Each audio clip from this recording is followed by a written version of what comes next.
Continuar hoje a nossa série do mês de maio, série sobre família, família a origem. E nós iremos hoje para o texto de Gênesis capítulo 2, versículos 4 a 17. Nós já tivemos alguns sermões dessa série no capítulo 1, e hoje nós estamos adentrando, ou já um pouquinho a mais aí no capítulo 2, no versículo 4, e nós vamos falar hoje sobre a vida no jardim. E hoje é a parte 1. Então, Vida no Jardim, parte 1. Nós vamos falar hoje sobre o homem, a criação do homem. E na semana que vem nós vamos estar falando Vida no Jardim, parte 2, sobre a mulher e a criação da mulher. Claro que, apesar de focarmos na criação do homem, e eu vou trazer princípios para a masculinidade cristã, segundo as Escrituras Sagradas, mas, sem dúvida alguma, esse texto tem aplicação para todos nós. Não apenas para os homens, mas para as mulheres, para as crianças, para todos. Então, guarde o seu coração no Senhor, cative a sua mente à palavra, o seu entendimento nesta noite, para que você possa compreender a palavra do Senhor. Deixa a sua Bíblia aberta aí, que eu quero trabalhar algumas questões introdutórias primeiramente.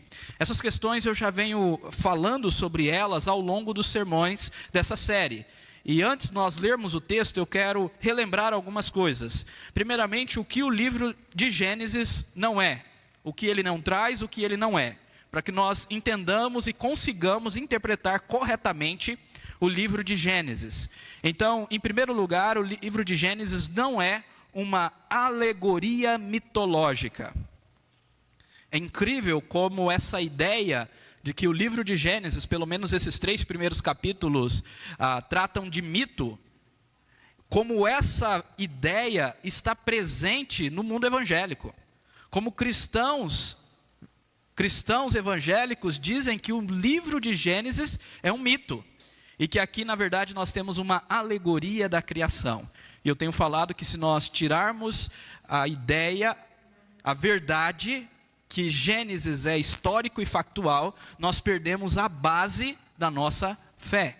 Então o livro de Gênesis não é uma alegoria mitológica, e também o livro de Gênesis não é uma teoria científica. Por quê? Porque quando nós pensamos na mente moderna e várias teorias científicas sobre evolucionismo e por aí vai, as pessoas vão para o Gênesis tentando encontrar argumentos contra essas teorias científicas, como se Moisés, ao escrever o livro de Gênesis, tinha o intuito de debater com algo que vai surgir milhares de anos depois. Então devemos tomar cuidado com isso, porque se você for tentar encontrar teoria científica no Gênesis, você não vai encontrar. Então nele nós não temos a data da origem da Terra ou do universo.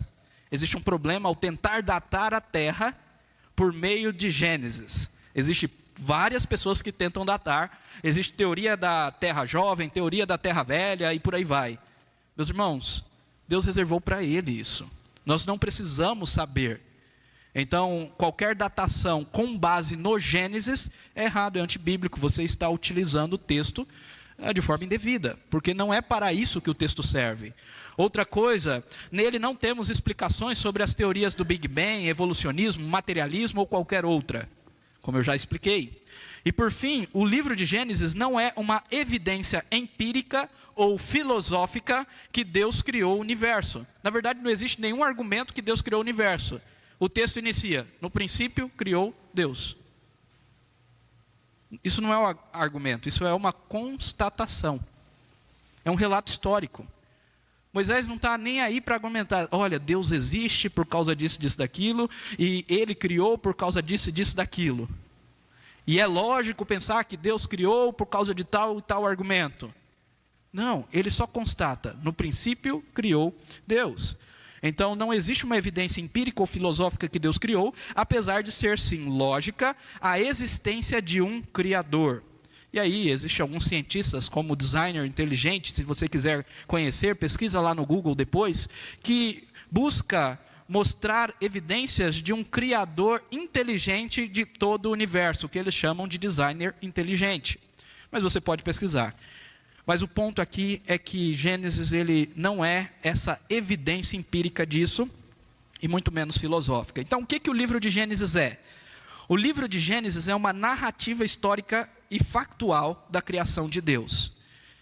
É monoteísta e criacionista, apresentando um único Deus, não apenas como Senhor da criação, mas também como doador de toda a vida. Toda a vida vem de Deus. E hoje nós vamos ver isso no contexto da criação do homem. E o livro de Gênesis, então, assim, é a base da crença dos salvos, de todos aqueles que creem em Deus, pois ensina a origem de toda a criação, do homem, da mulher, da família e do povo de Deus. Se você continuar lendo o texto de Gênesis, você vai ver, em Gênesis 12, por exemplo, a origem do povo de Deus pelo chamado de Abraão. E Paulo nos diz que nós somos filhos de Abraão pela fé. Então, o povo de Deus que é formado em Gênesis 12, ele é cumprido na igreja, e nós somos esse povo que aqui estamos. Olha só, então a origem do povo de Deus está ali.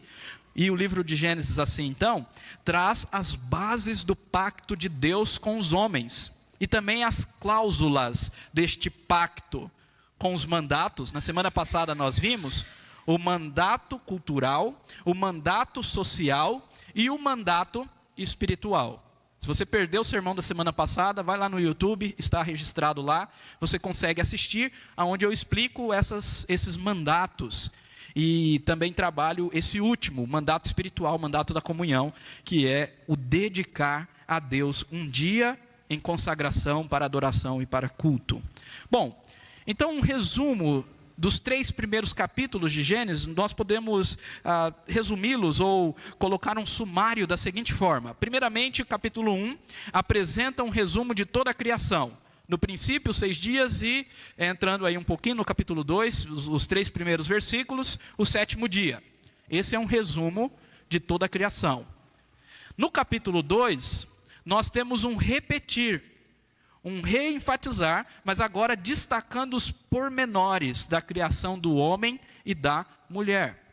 Então o capítulo 2 não é uma nova criação, o capítulo 2 não está em contradição em relação ao capítulo 1, mas ele é um repetir, um recontar, agora colocando a lente estava no macro, agora vai no micro, dando um zoom para ver os pormenores, as minúcias, os detalhes da criação do homem e da mulher.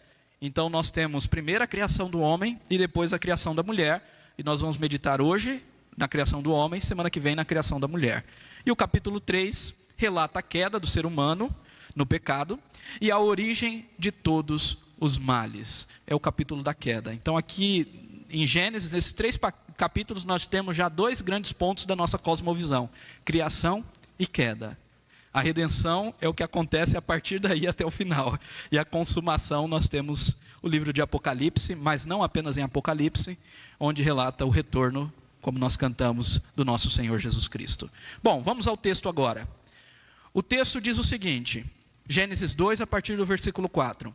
Esta é a Gênese, a origem, o começo, o início, o princípio dos céus e da terra, quando foram criados, quando o Senhor Deus os criou. Aqui nesse versículo 4 nós temos um resumo do princípio. No princípio criou Deus os céus e a terra. E também dos 5 primeiros dias da criação. Deus está criando aqui nesses primeiros versículos. E a partir então do versículo 7 já pula para o 6º dia, que é o dia da criação do homem. E esse é um enfoque deste capítulo. Olha só, não havia ainda nenhuma planta do campo na terra, pois nenhuma erva do campo havia brotado, porque o Senhor Deus não tinha feito chover sobre a terra, e também não havia ninguém para cultivar o solo. Mas uma neblina subia da terra e regava toda a superfície do solo. Então o Senhor Deus formou o homem do pó da terra e lhe soprou nas narinas o fôlego da vida, e o homem se tornou ser vivente. E o Senhor Deus plantou um jardim no Éden, na direção do Oriente, e pôs nele o homem que havia formado. Do solo, o Senhor Deus fez brotar todo tipo de árvores agradáveis à vista e boas para o alimento. E também a árvore da vida no meio do jardim e a árvore do conhecimento do bem e do mal. 2 árvores no meio do jardim, da vida e a árvore do conhecimento do bem e do mal. Um rio saía do Éden para regar o jardim e de lá se dividia, repartindo em 4 braços. O nome do primeiro é Pison, que rodeia a terra de Havilá, onde há ouro. O ouro dessa terra é bom. Também se encontram lá o obélio e a pedra de ônix. O nome do segundo rio é Gion, é o que rodeia a terra de Cush. O nome do terceiro rio é Tigre, e é o que corre pelo leste da Síria. E o quarto rio é o Eufrates. O Senhor Deus tomou o homem e colocou no jardim do Éden para o cultivar e o guardar. E o Senhor Deus ordenou ao homem: de toda árvore do jardim você pode comer livremente, mas da árvore do conhecimento do bem e do mal você não deve comer, porque no dia em que dela comer, certamente morrerá. Vamos orar mais uma vez? Pai, muito obrigado. Que texto extraordinário. Que o Senhor nos ajude a aplicar as verdades desse texto em nossos corações. Em nome de Jesus, ó Pai. Nos dê o entendimento que vem por meio da iluminação do Teu Santo Espírito, para a Tua honra e glória. Amém. Bom, agora uma introdução desse texto. E hoje eu vou trabalhar 2 livros. Eu fiz questão de trazer esses 2 livros aqui, porque ele serve essa indicação aqui para a leitura dos homens. Porque quando nós falamos sobre masculinidade, quando nós falamos sobre o homem, o que é ser um homem cristão, parece que nós temos pouco entendimento e livros que não falam sobre este assunto. Então eu quero indicar 2 livros que já li e gosto muito, e quero indicar aos irmãos, e as conclusões do estudo de hoje vão estar baseadas nestes livros, principalmente o primeiro.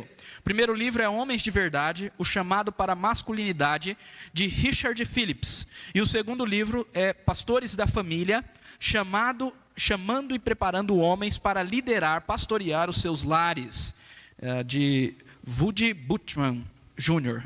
Acho que é assim que se fala o nome dele. E agora eu quero também citar um terceiro livro, e esse terceiro livro é mais ou menos assim: não compre. Esse livro não é bom.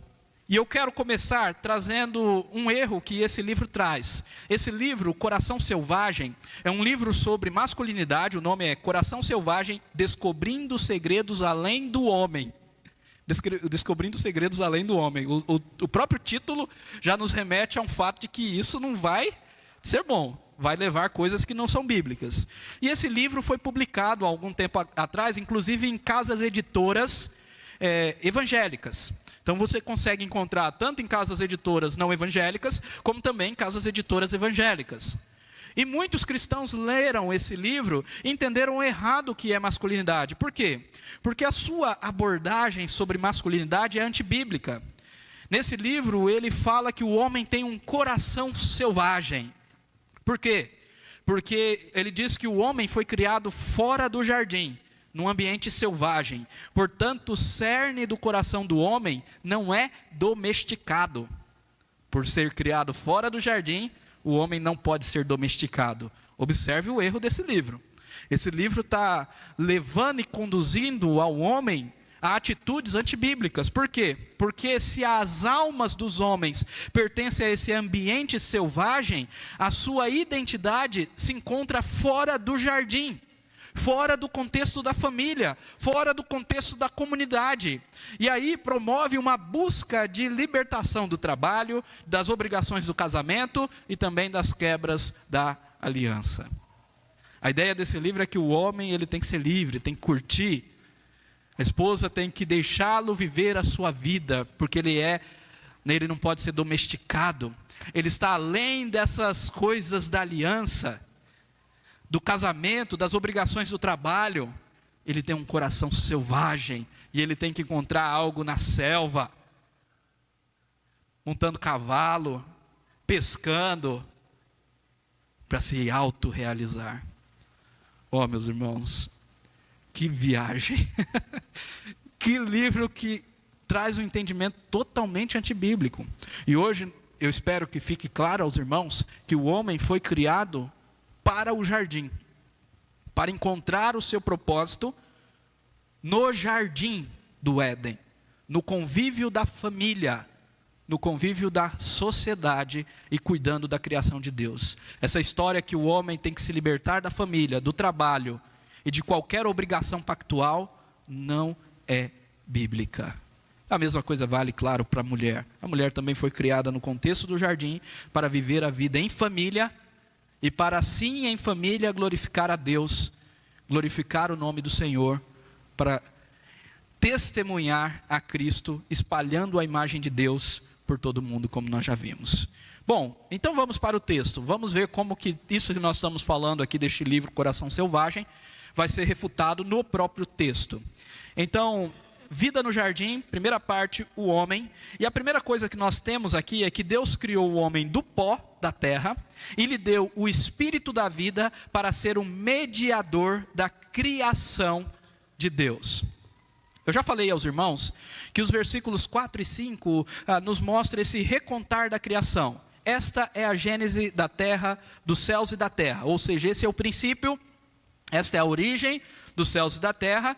E o texto continua: quando a terra foi criada por Deus, o Senhor Deus os criou, nada havia ainda, nenhuma planta do campo na terra. Nós vimos isso nos sermões passados. Nós vimos que no princípio não havia nada ainda. Deus criou os céus e a terra, Deus criou a matéria, mas Ele ainda não havia preparado os céus, ou mais importante, a terra, para a habitação do homem. Então Deus começou a preparar essa terra para a habitação do homem. Como? Deus primeiro fez separação da luz e das trevas, depois das águas e da terra, e criou a natureza, fez nascer as plantas, depois os animais, e por fim o homem. O homem para cuidar de todas as coisas. E observem, não havia nenhuma planta do campo na terra. Por quê? Pois ainda nenhuma erva havia brotado, porque o Senhor Deus não havia feito chover na terra, e também não havia ninguém para cultivar o solo. Não havia ninguém para cultivar o solo. Então, no princípio, Deus criou os céus e a terra ficou um período sem forma e vazia, porque não havia ninguém para cultivar. E aqui nós temos uma ênfase maravilhosa. As plantas e tudo que o Senhor criou, criou para que o homem pudesse cuidar. Deus criou o homem para cuidar dessas coisas, e Deus criou essas coisas para que o homem pudesse cuidar. Olha que coisa interessante, que coisa maravilhosa. No princípio Ele criou os céus e terra, mas ainda não existiam plantas, porque o homem ainda não havia sido criado. Depois Ele cria as plantas, porque logo após isso Ele criaria o homem para cuidar das plantas. Então Deus criou o homem do pó da terra para cuidar da criação. Aqui nós temos um princípio maravilhoso. O homem é colocado como mediador. Entendam essa expressão. Gerhard von Groninger vai dizer que mediador é um fio que liga todas as escrituras sagradas, que aponta para Cristo. E nós já temos aqui no Éden, o homem, Adão, o primeiro Adão, foi criado como mediador entre Deus e a sua criação. E aonde isso fica evidente? No versículo 7. Quando nós vemos o homem, um ser material e espiritual ao mesmo tempo. Então o Senhor Deus formou o homem do pó da terra. Ele já tinha criado os céus e a terra. Havia neblina nessa terra. Então ele esculpiu, como se faz no barro, o homem. E esculpindo o homem do pó da terra, o que o Senhor fez? Soprou nas narinas o fôlego da vida. E o homem se tornou um ser vivente, ou alma vivente. E é extraordinário isso, porque sopro nas escrituras sagradas sempre aponta para o espírito. O termo espírito, que nós traduzimos por espírito, é sopro. Em grego, por exemplo, o termo é pneuma, da onde vem o nosso pneumático, o pneu do carro. Sopro. Jesus ele fala que o espírito sopra onde quer. Ele está fazendo um jogo de palavras. Então o que nós temos aqui é o Senhor concedendo ao homem a vida pelo sopro, pelo seu espírito. O Espírito de Deus pairava por sobre as águas, e agora o Espírito de Deus está dando fôlego de vida ao homem. E isso é extraordinário, porque isso faz compreendermos o papel do homem como mediador. Porque o homem é uma criatura que é feita do próprio pó da terra que ele vai cuidar. Nós vimos isso, não havia ninguém para lavrar o solo, a terra. E aí Deus fala: não é que eu vou tirar dessa terra mesmo alguém para cuidar da terra? e Deus forma da terra. É diferente. Aqui nós temos uma criação manual de Deus. Antes Deus simplesmente falava. Eu já até destaquei isso. Faça isso, faça aquilo, haja luz. E houve luz. Agora não, Deus forma. Um trabalho artístico da graça, da bondade, da misericórdia do Senhor. E Deus então, com esse cuidado, sopra da alma. É um ser material, vindo do pó, da própria terra, mas também um ser espiritual, que recebe de Deus o fôlego da vida.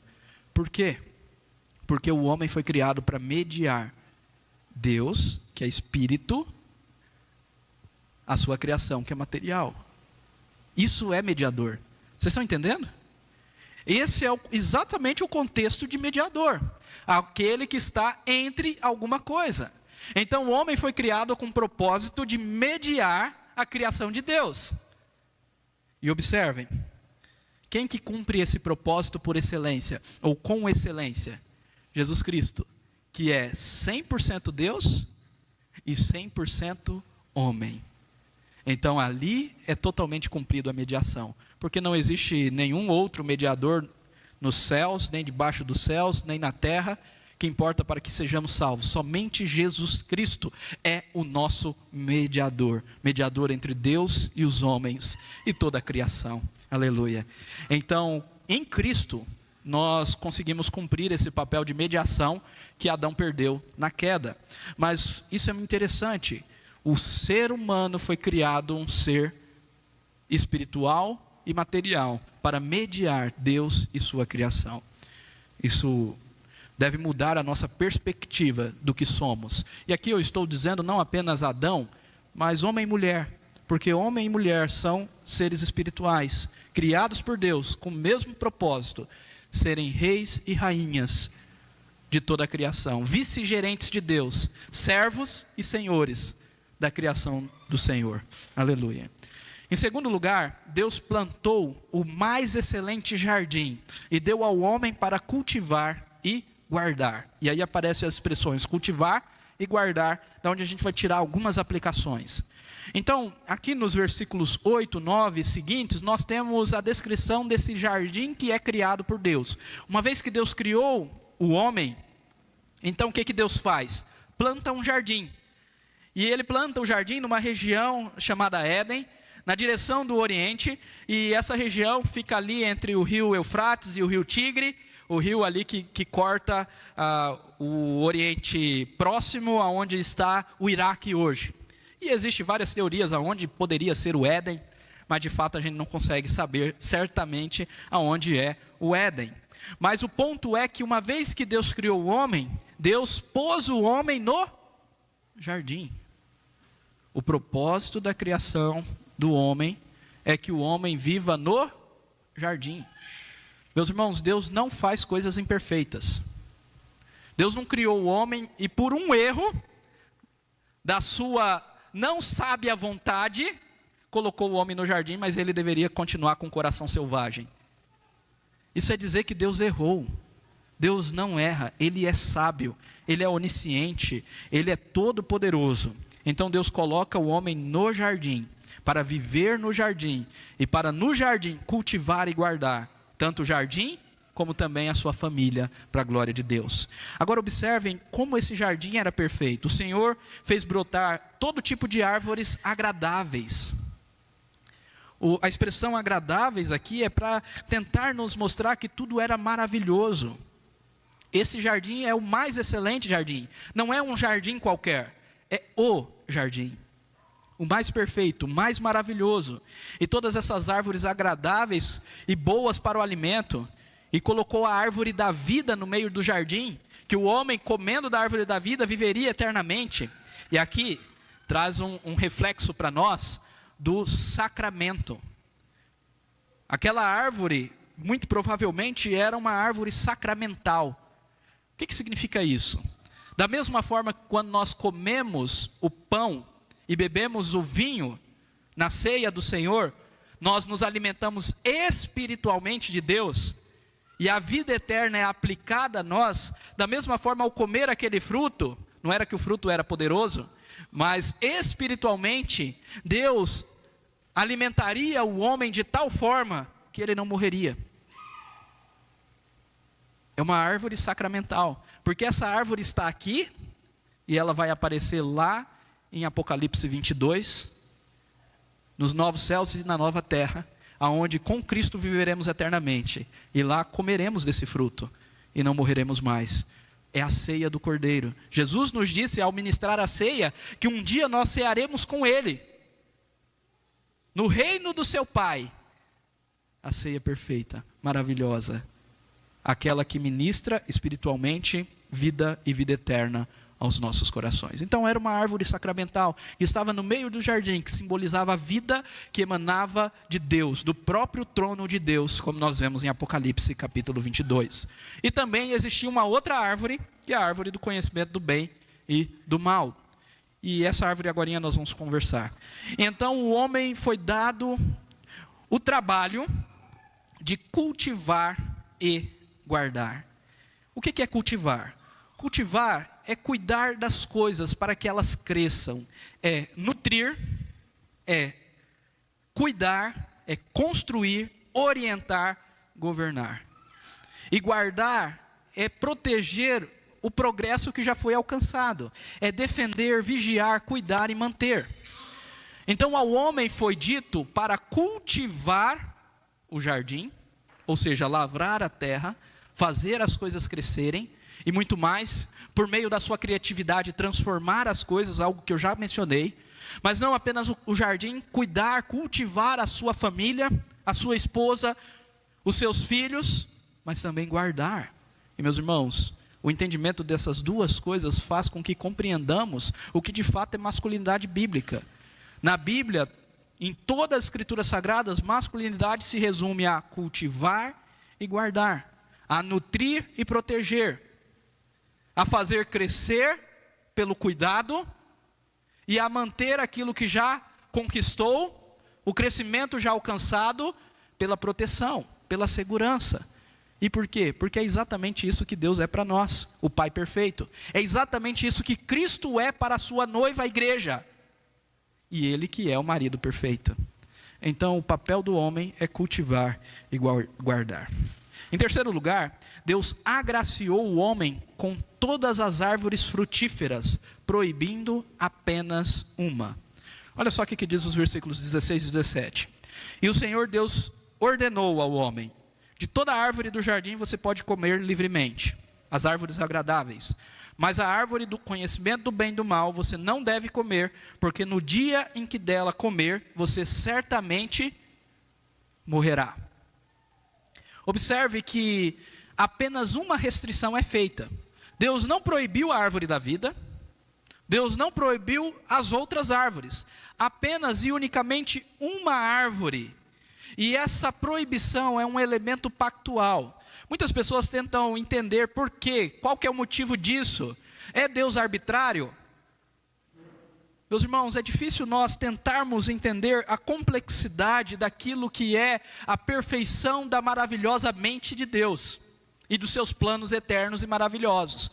O ponto é que Deus é Deus e Ele faz o que Ele quer. E Ele colocou aquela árvore ali, sim, com um propósito. Agora nós entendemos, conseguimos compreender o motivo, se entendermos que o que está acontecendo aqui em Gênesis capítulo 1 e capítulo 2 é um pacto. E todo pacto tem cláusulas. Então havia cláusulas positivas, aonde Deus falou: olha, vocês cresçam e multipliquem-se, vocês sujeitem e dominem a terra, viu? É tudo positivo. Vocês guardem um dia santificado para mim, é tudo positivo. Agora Deus dá uma cláusula negativa: e não comam daquela árvore ali. Certamente a proibição de não comer dessa árvore não seria para sempre. E o fato dela ser do bem e do mal está exatamente porque ela era proibida. Naquele momento, quando a proibição acabaria, ela se tornaria apenas uma árvore comum. Mas naquele momento ela era proibida. Por quê? Eu trouxe uma citação aqui de um teólogo, comentarista, Walk, que ele diz o seguinte: Deus graciosamente oferece vida aos seres humanos, porém ordena uma fé, obediência ativa para se guardarem os seus mandamentos. Era um teste, uma prova. A fé ativa e obediente. Por quê? Porque no final das contas, a salvação sempre foi pela fé. O pacto sempre foi pela fé. E Adão e Eva tinham que crer. Por mais que eles não compreendiam, eles tinham que crer que a palavra de Deus é boa, perfeita e agradável, que a vontade do Senhor é soberana, e eles tinham que crer, confiar e obedecer ativamente. E quando eles pecam, o que acontece é incredulidade, porque eles não creram no que Deus falou, é desobediência, porque eles não obedeceram o Senhor, sem contar o orgulho, vaidade, egoísmo, o querer ser o seu próprio Deus, a própria idolatria.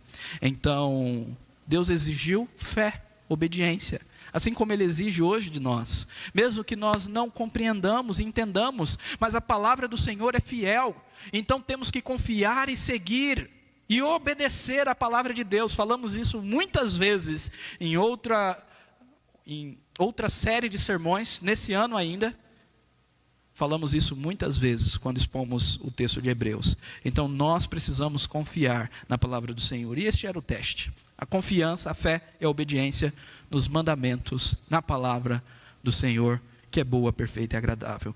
Mas homem e mulher pecaram. É interessante porque essa ordenança foi dada para Adão. Então Adão tinha um papel aqui de cultivar e proteger sua esposa. Cultivar ensinando essa ordenança.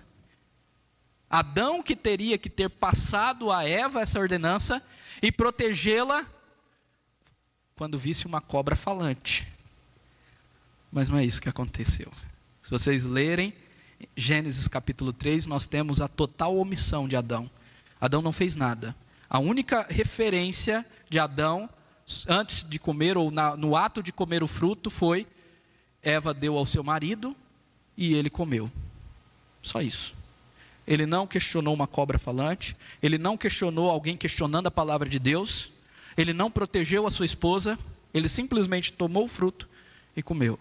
É o descumprimento exatamente daquilo que nós queremos entender como o chamado para a masculinidade. Eu quero trazer algumas implicações e conclusões agora com respeito a esse tema, a vida no jardim, parte 1, o homem, e entendendo que esse chamado para cultivar e guardar é a essência do chamado para ser homem nas Escrituras Sagradas. Amém? A primeira coisa que eu quero aplicar, e aí vai refutando aquela ideia daquele livro, O Coração Selvagem, é que o jardim é um lugar no qual Deus se relaciona de maneira pactual com a criatura humana. Isso aqui é uma citação, por isso está com aspas, citação do livro do Philip Charles, e depois você pode ler lá o livro dele. Então, o jardim é o lugar no qual Deus se relaciona de maneira pactual com a criatura humana, e onde Deus leva o homem a relacionamentos e obrigações pactuais. Então, o pacto acontece no jardim, e esse é o propósito da criação: relacionamento com Deus e com semelhantes. Então o homem foi criado para o jardim, para se relacionar, para ter relacionamentos reais.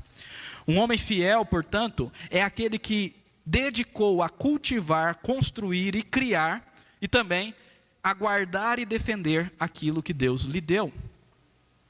Olha só, meus irmãos. Homens fiéis são aqueles que se dedicaram a cultivar, construir, criar, pela criatividade, transformar aquilo que Deus criou, e também guardar, defender aquilo que Deus lhe deu. Deus nos dá as coisas com a sua graça. Somos apenas mordomos daquele que é o dono de todas as coisas. Mas como mordomos temos um papel imprescindível de cuidar, de multiplicar aquilo que Deus nos deu. Quer ver um exemplo disso? Quando Jesus traz a parábola dos talentos. Exatamente após falar sobre a sua vinda, no sermão profético de Jerusalém, Mateus 24. Mateus 25, então, ele vai trazer a parábola dos talentos. E lá na parábola dos talentos, ele conta a história de 3 homens. O primeiro que multiplica os talentos que lhe foi dado. O segundo que também multiplica o talento que lhe foi dado. E o terceiro que não multiplica. Simplesmente enterra e esconde. E o que acontece? O Senhor vem, Ao primeiro ele diz, entra no gozo do seu Senhor. Ao segundo ele diz, entra no gozo do seu Senhor. E ao terceiro ele diz o quê? Será lançado fora. Um lugar onde haverá choro e ranger de dentes. Porque não multiplicou, porque não cultivou, não guardou e não cultivou. Simplesmente se tornou omisso à vontade do Senhor. Então não seja omisso, homem. Nesse sentido, o marido é chamado a cultivar, nutrir, proteger a sua esposa emocional e espiritualmente falando. Nós somos chamados a sermos pastores da nossa família. E nós precisamos fazer isso. Nós não podemos terceirizar. O pastor da sua igreja não pode fazer o seu papel no seu lar. De fazer o culto diário.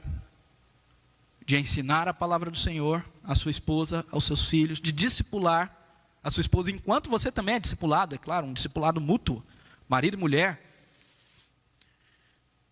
Você não pode negligenciar isso. Da mesma forma, um pai é chamado a ter o propósito de lavrar e nutrir o coração de seus filhos. Parece que isso está muito distante, meus irmãos, da realidade da grande maioria dos brasileiros. Homem é tido como alguém que não é sentimental, que não chora, que normalmente esses são os estereótipos de homem. Aquele que está distante, que trabalha e não dá atenção para os filhos, que não conversa, que chega em casa, os filhos têm que estar com a mulher, e ai deles se eles fazerem algum barulho, que não gasta tempo com os filhos, que não reserva um dia de descanso para dedicar à família, como falei na semana passada. É alguém distante, alheio, simplesmente está ali para quê? Colocar comida na casa, alimentar as bocas, não é assim? Falta o quê? Entendimento bíblico. O pai precisa cuidar do coração do filho, ensinando, amando, entendendo por que chora, entendendo as fases que ele está passando, ou que ela está passando. Adolescente, criança, jovem. O pai precisa nutrir esse coração com a palavra do Senhor. Olha só, para nós refletirmos, uma reflexão inclusive que faz nós lembrarmos outras coisas que nós já falamos nessa série. Deus nos chamou para carregar sua imagem no mundo real. Deus nos chamou para carregar a sua imagem que Ele colocou em nós e que Cristo restaurou em nós no mundo real. Nesse jardim que foi corrompido pelo pecado, mas está sendo redimido pelo poder da graça de Cristo. Olha, meus irmãos, que texto maravilhoso. Sim, foi corrompido pelo pecado, mas está sendo redimido pelo poder da graça de Deus em Cristo. Ele nos chama para fazer isso na condição de líderes e de servos, na causa definitiva de espelhar a glória de Deus e frutificar o amor de Deus em relacionamentos reais. Não é em relacionamentos virtuais, não é em relacionamentos individuais. Reais, verdadeiros, comunhão, dia a dia. Esse é o verdadeiro discipulado. Nenhum discipulado na igreja vai ser tão maravilhoso e efetivo do que o discipulado de um pai para com um filho, que vai ser diário, constante. Isso é maravilhoso. Então é em relacionamentos reais que somos chamados a espelhar a glória de Deus. Ainda, para a gente finalizar agora, eu quero trazer algumas coisas práticas. Já falamos de várias coisas práticas, mas ainda mais. Primeiro, Deus não deseja que homens fiquem parados e deixem que danos ocorram, ou que a iniquidade avance. Tome cuidado com isso. Não seja omisso, não fique parado diante do seu chamado de cultivar e guardar. Levante-se, homem. Vá à luta, faça a obra de Deus. É incrível como nós vemos as mulheres, e não é uma crítica às mulheres, é uma crítica aos homens, as mulheres estão de parabéns, mas nós vemos as mulheres mais dedicadas à educação cristã, à espiritualidade, na obra do Senhor e na igreja. Parabéns, irmãs. Mas agora eu quero chamar a atenção dos homens. vocês precisam se levantar também, se dedicarem, não serem omissos. Tomem cuidado com este século. Esse século exige que o homem fique quieto, seja omisso, não faça nada. Não vos conformeis com este século. Não estou pregando aqui machismo, muito menos feminismo. Eu estou falando da Bíblia, onde dois seres idôneos vivem debaixo da mesma missão, para a glória de Deus, espelhando a imagem de Deus. Então, homem, em nossas famílias, nossa presença deve fazer com que nossas esposas e nossos filhos sintam-se seguros e tranquilos. Quando você está na sua casa, sua esposa se sente tranquila e segura? Ou ela não vê a hora de você ir embora? Pensa nisso. Na igreja devemos defender a verdade e a santidade. Não é só no contexto da família, é na comunidade geral, na sociedade também. Então, defender a verdade e a santidade contra a invasão do mundanismo e do erro. Os homens são chamados a pregarem, a ensinarem também. Na sociedade, devemos assumir o nosso lugar como homens que se levantam contra o mal e defendem a nação da ameaça e perigo. E a nossa nação está sendo ameaçada. Cadê verdadeiros cristãos? Entendam, não apenas homens, mas homens e mulheres. E essa última aplicação é geral. Precisamos compreender que homem e mulher são mediadores entre Deus e sua criação. Por isso toda a igreja é chamada de reino de sacerdotes. 1 Pedro capítulo 2, versículo 9. Somos reino de sacerdotes. Cremos que todos os crentes são sacerdotes do Senhor para intermediar, para mediar, através da pregação da mensagem da salvação, através da oração, da intercessão, através do serviço e do amor, da misericórdia e da justiça no mundo. Homens e mulheres são mediadores entre Deus e a sua criação. E nós não podemos negociar isso. Nós não podemos ser omissos nisso. Nós somos chamados a nos levantarmos para cultivar e guardar, em nome de Jesus. Semana que vem nós vamos meditar um pouco mais sobre a criação da mulher e aplicar também isso ao casamento, porque só depois que a mulher foi criada que acontece o casamento. Claro, lógico, sem ela não teria essa maravilhosa dádiva e presente do casamento. Mas hoje eu quero que fiquemos com isso em mente. Somos mediadores de Deus, entre Deus e a sua criação.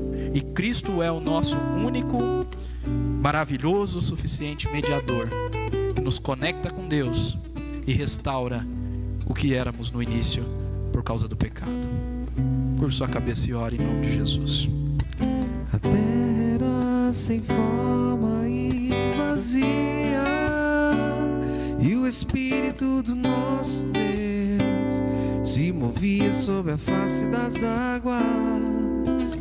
Foi Ele quem criou os luminares